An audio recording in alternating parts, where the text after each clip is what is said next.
السلام علیکم ورحمۃ اللہ وبرکاتہ۔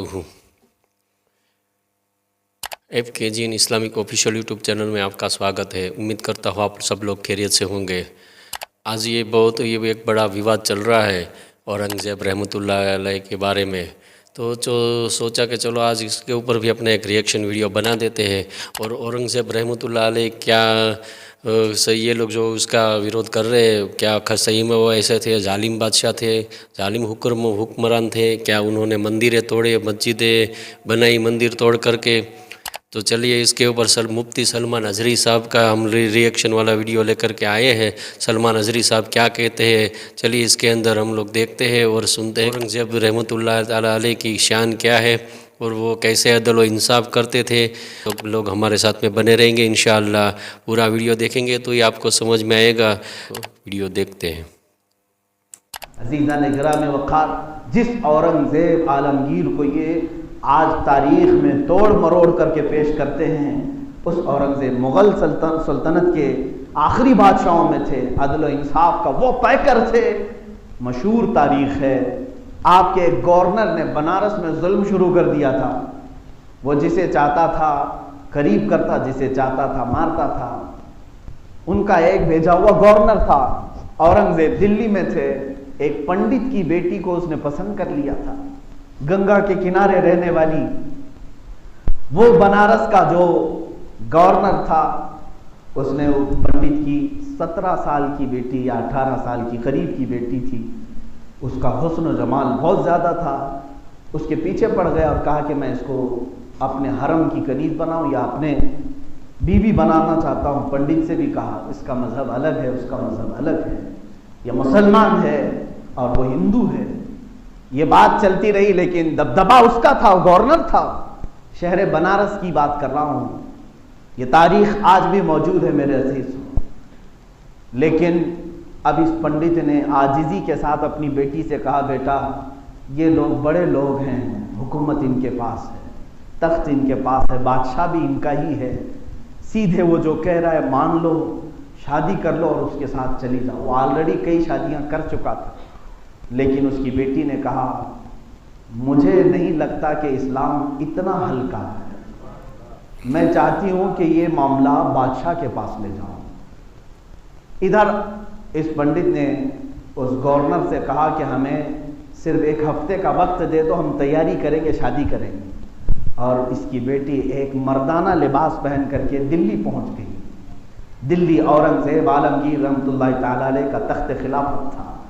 آپ دلی کی جامع مسجد میں جمعہ پڑھا کر نکل رہے تھے، لوگ اپنے اپنے مسافے کے ساتھ اپنی شکایتیں بھی بیان کرتے تھے۔ اس وقت دیکھا ایک لڑکی جو مردوں کا لباس پہن کر کے ہے، کوئی تو نہیں پہچانا، کسی نے نہیں پہچانا اس کو، وہ لڑکا بن کر کھڑی تھی اورنگزیب سے ملنے کے لیے۔ سیدنا اورنگزیب رحمۃ اللہ تعالی علیہ کی نظر جیسی ہی پڑی، آپ نے اپنا رومال دیا اور کہا بیٹی اپنا سر چھپا لو، یہ ہے اپنا سر ڈھانپ لو، بیٹی اپنا سر ڈھانپ لو۔ وہ لڑکی کہتی ہے جیسی بادشاہ کی زبان سے میں نے بیٹی کا لفظ سنا، مجھے انصاف کی امید جاگ گئی۔ یہ ہے اورنگزیب رحمۃ اللہ علیہ۔ اپنے حکومت کے محل میں آپ نے طلب فرمایا، قصر عدالت میں پوچھا کیا معاملہ ہے؟ اس لڑکی نے واقعہ بتایا، بنارس میں آپ کا بھیجا ہوا جو گورنر ہے وہ ظلم کر رہا ہے اور میرے پیچھے پڑا ہے، زبردستی مجھ سے شادی کرنا چاہتا ہے اور میں نہیں چاہتی۔ اورنگزیب نے کہا جا تیرے باپ سے کہہ دے شادی کی تاریخ فکس کر دے، شادی کرنے کی تیاریاں کر دے۔ اس خاتون نے کہا میں انصاف کے لیے آئی ہوں۔ کہا میں کہہ رہا ہوں تیرے باپ سے جا کر کہہ دے 3 دن کے بعد شادی کر دیں، فوراً نکل جاؤ۔ وہ لڑکی روتے روتے واپس بنارس آئی۔ پنڈت نے پوچھا کیا ملا انصاف؟ کیا میں نہیں کہتا تھا کہ حکومت ان کی ہے، تخت ان کا ہے، طاقت ان کی ہے؟ وہ لڑکی کہتی ہے پھر بھی مجھے امید ہے کہ اس نے مجھے بیٹی کہا ہے، بادشاہ نے مجھے بیٹی کہا ہے۔ 3 دن کے بعد شادی تاریخ ہو گئی اور ادھر وہ گورنر اپنے ہواری مواریوں کو لے کر ڈولی لینے کے لیے آیا، بارات لے کر جیسے ہی اس کے گھر آئے، یہ دلہن بن کر سج کر کے گھر سے نکلی، روتی ہوئی جا رہی تھی۔ راستے میں وہ پیسے لٹا رہا تھا، راستے میں ایک فقیر آیا اور اس گورنر سے کہا کہ میں تم سے کچھ بات کرنا چاہتا ہوں۔ اس گورنر نے کہا کیا بات ہے؟ آج ہماری شادی کا دن ہے، عیش کا دن ہے، ہم بات نہیں کرتے۔ اس فقیر نے اپنی گدڑی اتاری تو دیکھا وہ اورنگزیب تھی بیچ راستے میں۔ اس کو کھینچا، اسی ڈولی پر سے، اسی گاڑی پر سے نیچے اتارا اور کہا کہ تو نے یہاں پر میرے حکومت کے عدل کو داغ لگایا ہے۔ تیری شکایت لے کر کے ایک بچی اگر دلی تک پہنچ سکتی ہے تو تیرا زندہ رہنا کسی کام کے لائق نہیں ہے۔ اس بنارس کی سرزمین پر تو نے ظلم کی تاریخ رقم کی ہے۔ وہیں سے اسے جلاد کے حوالے کیا اور لوگ اسے گرفتار کر کے بادشاہ کے سپاہی لے گئے اور اس دلہن کی ڈولی واپس اپنے گھر آئی۔ اس کی خوشی کی انتہا نہ تھی اور پنڈت بھی دیکھتا رہا۔ اورنگزیب کو اس نے بلایا۔ یہ میں آپ کو بتا رہا ہوں ہندوستان کی تاریخ، انڈیا کی تاریخ، بھارت کی تاریخ، ہندوستان کی تاریخ۔ اس پنڈت نے اپنے گھر بلایا، اورنگزیب تشریف لائے، عام لباس میں آئے تھے۔ جیسے ہی گھر میں آئے تو کہا کہ مجھے ایک مصلی دے دو، میں 2 رکعت نماز پڑھنا چاہتا ہوں، ایک کپڑا پاک کپڑا دے دو۔ انہوں نے ایک پاک کپڑا دیا، آپ نے اسی کے ایک کمرے میں 2 رکعت نماز ادا کی اور نہایت ہی بے تابی کے ساتھ کہا شدت کی پیاس ہے، اگر ایک گلاس پانی پلا دو۔ انہوں نے پانی بھی پلایا۔ اس وقت اورنگزیب رحمۃ اللہ تعالی علیہ نے فرمایا بیٹی کیا تو نے یہ سمجھا تھا کہ میں اپنے گورنر کے ساتھ تجھے شادی کی اجازت دے دوں گا؟ قسم رب ذوالجلال کی، جس وقت تو نے دلی میں مجھ سے شکایت کی تھی قسم کھا لیا تھا جب تک تجھے انصاف نہ ملے پانی کا ایک قطرہ بھی حلق میں نہ ڈالوں گا۔ 3 دن گزر گئے، میں نے پانی نہیں پیا ہے، پہلا گلاس پانی کا تیرے گھر میں آج میں نے پیا ہے۔ یہ تھا اسلام کا عدل و انصاف جس کو ہندوستان کی تاریخ آج بھی یاد رکھتی ہے۔ اور اس پنڈت نے دیکھ کر کے اس دن یہ عہد کیا کہ میرے گھر اسلامی بادشاہ اورنگزیب نے اگر سجدہ کیا ہے تو اے بنارس والو یاد رکھو میں پجاری ہوں، میں برہمن ہوں، میں پنڈت ہوں، لیکن یہ وعدہ کرتا ہوں کہ جس جگہ اورنگزیب نے سجدہ کیا میں اپنے ہاتھوں سے یہاں مسجد تعمیر کروں گا۔ برہمن نے مسجد کو اور وہ مسجد تعمیر ہوئی۔ گنگا کے کنارے آج بھی دھرارا نام کی مسجد قائم ہے، اس کی تاریخ جا کر پڑھ کے دیکھ لو، یہ ہندوستان کی تاریخ ہے۔ تم کہتے ہو ہم ظلم کیے ہیں، عزیزان گرامی وقار، ہم نے اپنے سجدوں سے یہاں عدل کو پھیلایا ہے۔ لوگوں کے دلوں نے مسجدیں تعمیر کی ہیں، لوگوں کے دلوں کو جیت کر کے یہ مینارے بلند ہوئے ہیں۔ انہی نے آج تک میں نہیں مانتا کہ کسی کی گردن پر تلوار رکھ کر کے مسجد بنائی گئی ہو۔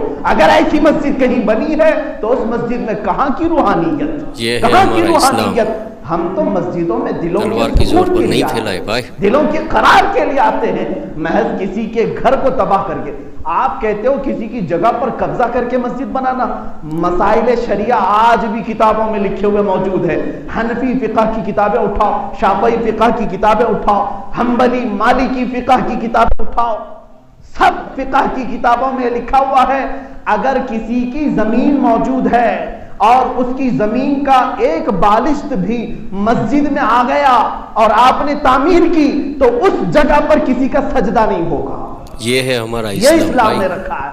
تمہیں معلوم ہے پہلی مسجد میرے آقا صلی اللہ علیہ وسلم نے مسجد نبوی بنائی تو کیا مسجد نبوی جب بنا رہے تھے مدینہ طیبہ میں لوگ اپنی زمینیں لے کر کھڑے تھے۔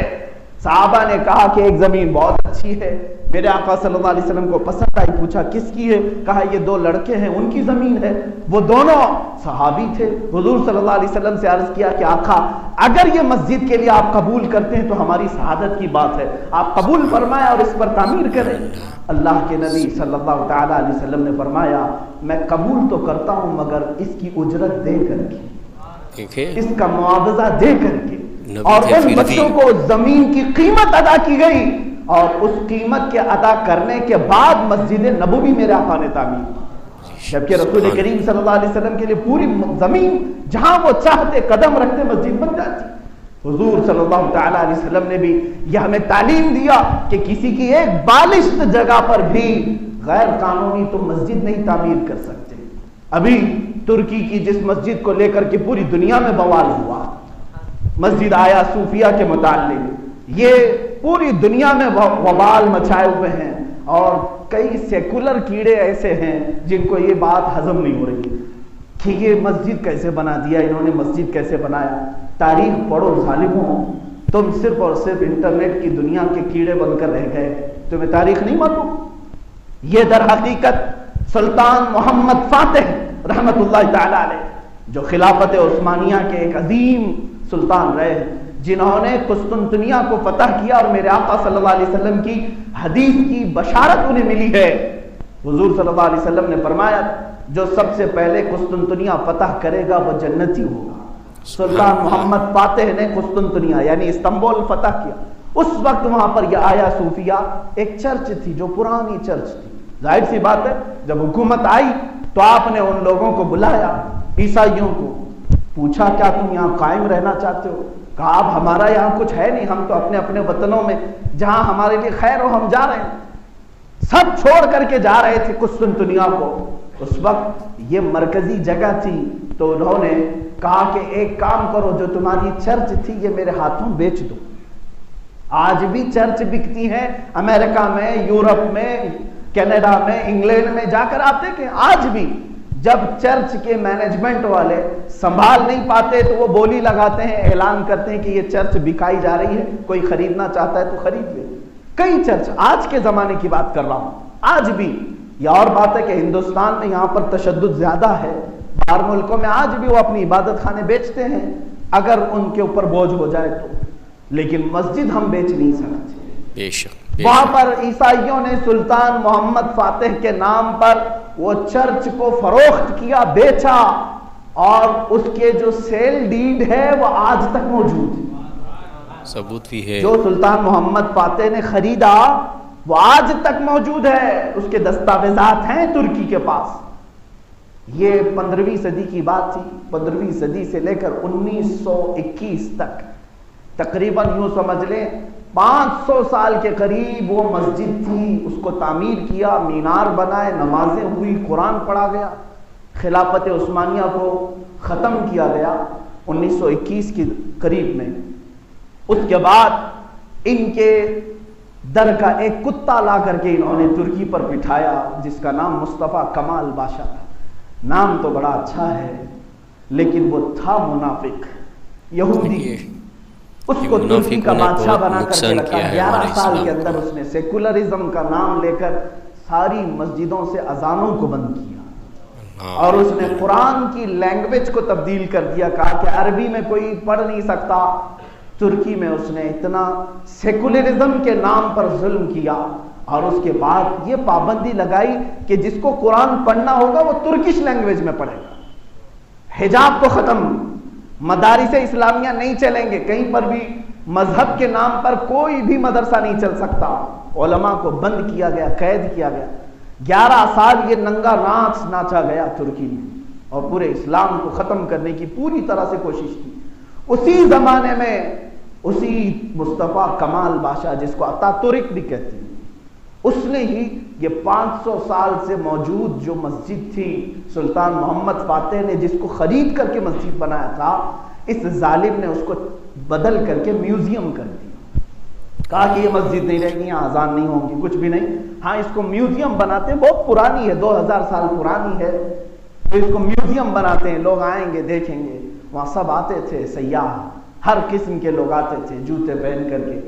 اس مسجد کو 1934 غالباً 1934 سے لے کر کے ابھی 2020 تک روندا گیا ہے، اللہ کا نام بند کر کے رکھا گیا تھا، جو آلریڈی 500 سال تک اذانیں ہوئی ہیں جس میں، اور اس کو میوزیم میں رکھا گیا۔ آج وہاں کی بھی سپریم عدالت نے فیصلہ یہ سنایا کہ جو پرانی مسجد تھی اس کو مسجد میں کنورٹ کیا جائے، تو ترکی کے صدر نے یہ فیصلہ نافذ کیا، اور پھر سے اس میوزیم کو ختم کر کے اپنی اصلی حالت مسجد بنائی۔ اتنا کام کیا تو پوری دنیا کے سیکولر کیڑوں کو درد شروع ہو گیا۔ تاریخ اگر میں بتاؤں، اسپین میں جاؤ، 500 مسجدیں یہ چرچ بنا کر کے رکھے ہوئے ہیں۔ آج اسلام کی بڑی مسجد کرتبہ، آج بھی وہ میوزیم بنا کر کے رکھا گیا، چند لوگوں کو نماز پڑھنے کی اجازت، باقی کوئی نہیں پڑھ سکتا۔ ہنگاریہ، بلغاریہ، یہ وہ کنٹریز ہیں جہاں آج ایک مسجد تو ترکی کے پڑوسی ملک کے اندر ہے، ہنگاریہ میں وہاں پر اس مسجد کے مینار بھی ہیں، گنبد بھی ہے، سب ہے، آج بھی ہے، لیکن اس کو چڑیا گھر بنایا گیا اور ہاتھی اس میں باندھے جاتے ہیں۔ یہ دنیا کو نہیں نظر آتا۔ ایک مسجد ترکی میں انہوں نے واپس اپنی اصلی حالت پر کر دی تو ڈھنڈورا پیٹنے لگ گئے کہ میوزیم سے مسجد بنا دیا، میوزیم سے مسجد بنا دیا۔ ظالموں، تم نے 1000 سے زیادہ مسجدوں کو استبل بنا کر کے رکھا ہے۔ یہ ظلم کسی کو نہیں نظر آتا، ایک مسجد کے معاملے میں سب بھونکنے لگ جاتے ہیں۔ عزیزان گرامی وقار، میں صرف اور صرف اتنا کہنا چاہوں گا، آخری میرا میسج یہ ہے کہ 80 سال کے بعد بھی اگر کسی ظالم نے 1934 میں اگر اس نے مسجد کو میوزیم بنا دیا تھا تو رب تبارک و تعالیٰ نے اگرچہ دہائیاں گزر گئی انتظار میں ترکی کی عوام کے لیے، 8 دہائیوں کے بعد بھی اگر اذانیں گونج سکتی ہیں تو صرف اس وجہ سے کہ ترکی کی عوام نے اپنی نسلوں کو یہ ہمیشہ بتایا تھا کہ یہ اللہ کا گھر ہے، یہ اللہ کا گھر ہے، یہ اللہ کا گھر ہے۔ آج یہ عہد کرو اے مسلمانوں، اپنے ہر بچے کو بتا کر کے جاؤ گے، وہاں پر زمین پر جس طرح آج اعلان کر کے ظالموں نے اپنا بتکدہ بنانے کی کوشش کی ہے، اے میرے بیٹے وہ مسجد تھی، مسجد تھی اور مسجد تھی۔ سبحان اللہ، سبحان اللہ۔ کیا ہی پیارے انداز سے مفتی سلمان اظہری صاحب نے ہمیں اورنگزیب کی شان بتائی، اورنگزیب کا واقعہ بتایا۔ آج کل کچھ لوگ جو اس کے پیچھے لگے ہیں، قبر سے اس کو کھود کر کے اس کی قبر ہٹانے کی مانگ کر رہے ہیں۔ ارے بھائی میرے، چائنا کو دیکھو، پڑوسی ملک ہے، وہ چائنا ہے نا، وہ ہمارے پیچھے آزاد ہوا تھا، آج سپر پاور بن گیا ہے۔ اور یہ ابھی جو انترکش میں جو سنیتا ولیم لوٹی ہے تو وہ کہاں سے انترکش سے جا کر کے اسپیس میں جا کر کے آئی ہے، اور آپ لوگ جو ہے وہ گڑھے کھودنے میں لگے ہیں۔ آپ کو گڑھے کھود کے کیا ملے گا؟ ہندوستان کا وکاس نہیں ہوگا، ایسے بھارت دیش کا وکاس نہیں ہوگا۔ ہم لوگ قومی ایکتا کی بات کرتے ہیں، کسی کے خلاف نہیں بات کرتے ہیں، لیکن یہ ہمارا فرض ہے کہ اورنگزیب رحمۃ اللہ علیہ جو ہے وہ بڑے بزرگ تھے، بڑی اسلام کے اندر اسلام کی راہ میں چلنے والے تھے، اور عدل و انصاف کرنے میں بھی وہ پیچھے ہٹ نہیں کرتے تھے، چاہے کوئی بھی ہو، وہ عدل و انصاف پورا صحیح کے صحیح کرتے تھے۔ اور جو دلی کے اندر جو نگر رچنا بنائی ہے وہ اورنگزیب رحمۃ اللہ علیہ نے بنائی ہے، نیم بنائے ہیں، گٹر ویوستھا، پانی کی ویوستھا، یہ سارا کا سارا جو نظام ہے دلی کے اندر وہ بھی اورنگزیب رحمۃ اللہ علیہ نے ہی بنایا ہے۔ اس کی حکومت بہت بڑی تھی اور سب لوگ اس سے خوش تھے، کبھی کسی کے اوپر انہوں نے ظلم نہیں کیا ہے۔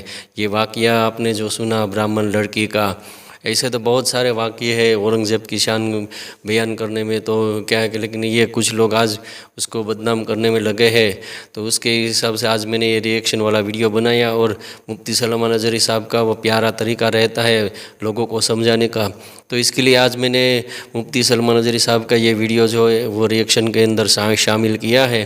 تو آپ لوگوں کو یہ ہمارا ویڈیو کیسا لگا، آپ لوگ کمنٹ باکس کے اندر اپنے سجھاؤ ضرور دیں گے، اور ہمیں ایسے کام کرنے کا حوصلہ افزائی کرتے رہے۔ اور ہاں، اگر آپ کو ہمارا کام پسند آتا ہے تو ہمارے ویڈیو کو لائک کریں، ہماری چینل کو سبسکرائب کریں، بیل آئیکن کو دبائیں تاکہ ہر ہماری نئی آنے والی نوٹیفیکیشن آپ تک پہنچتی رہے۔ السلام علیکم ورحمۃ اللہ وبرکاتہ۔